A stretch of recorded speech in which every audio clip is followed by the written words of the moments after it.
সমাজ কল্যাণ ও সমাজ শিক্ষা দপ্তরের উদ্যোগে অঙ্গনারী পরিষেবা, মিশন শক্তি, মিশন বাৎসল্য, প্রবীণ নাগরিকদের সুরক্ষায় সিনিয়র সিটিজেন অ্যাক্ট এবং পোষণ 2.0 ইত্যাদি বিষয়ের উপর সচেতনতামূলক কর্মসূচি অনুষ্ঠিত হয়। ঊনকোটি জেলার কৈলাসহরের ঊনকোটি কলাক্ষেত্রের এই অনুষ্ঠানে উপস্থিত ছিলেন সমাজ কল্যাণ ও সমাজ শিক্ষা দপ্তরের মন্ত্রী টিঙ্কু রায়। সমাজ কল্যাণ দপ্তরে আয়োজিত সচেতনতামূলক কর্মসূচিতে 4 জন অনাথ শিশুকে আর্থিক সাহায্য প্রদান করা হয়।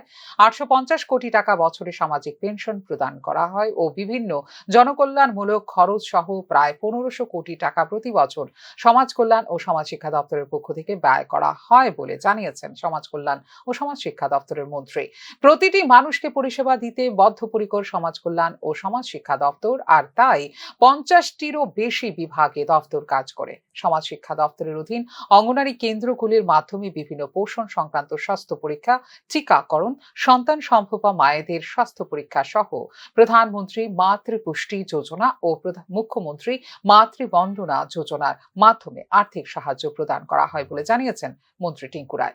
এছাড়া চাইল্ড ওয়েলফেয়ার দপ্তরের মাধ্যমে চাইল্ড কেয়ার সংস্থা চালানো, বিভিন্ন সরকারি ও বেসরকারি হোমে পথ শিশু ও অনাথ শিশুদের দত্তক নেওয়া ও পরিচর্যা করা, বিভিন্ন স্পন্সরশিপ স্কিমের মাধ্যমে শিক্ষাক্ষেত্রে আর্থিক সাহায্য প্রদান করা হয় বলেও জানিয়েছেন মন্ত্রী টিঙ্কু রায়। প্রধানমন্ত্রী বেটি বাঁচাও বেটি পড়াও প্রকল্পের জুভেনাইল জাস্টিস বোর্ডের মাধ্যমে কোনো শিশু যেন সমাজে অত্যাচারিত না হয় সে বিষয়ে খেয়াল রাখা, শিশুরা কোনো অপরাধ করলে তার শৈশবকে সুরক্ষিত করে সংশোধনের মাধ্যমে নতুন জীবনে ফিরিয়ে আনার চেষ্টা করা হয়।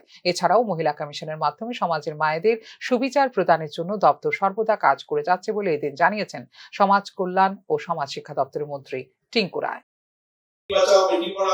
জুবিনাইল জাস্টিস বোর্ড কোন শিশু যেন অত্যাচারিত না হয়, তাকে যেন অন্যায়ভাবে তার যে শিশু শৈশবটাকে নষ্ট না করা হয়, তার জন্য জুবিনাইল জাস্টিস বোর্ড রয়েছে।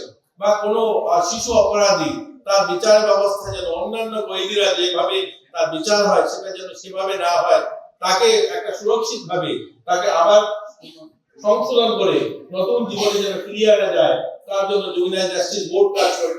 এইগুলো আমাদের বিভিন্ন ভাবে কাজ করা হয়।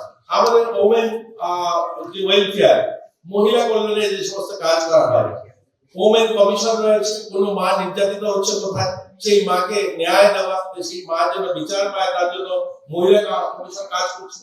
ওয়ান স্টপ সেন্টার, কোনো মহিলা যদি নির্যাতিত হয় সেই তৎক্ষণাৎ কোথায় যাবে, সে ওয়ান স্টপ সেন্টারে যেতে পারে।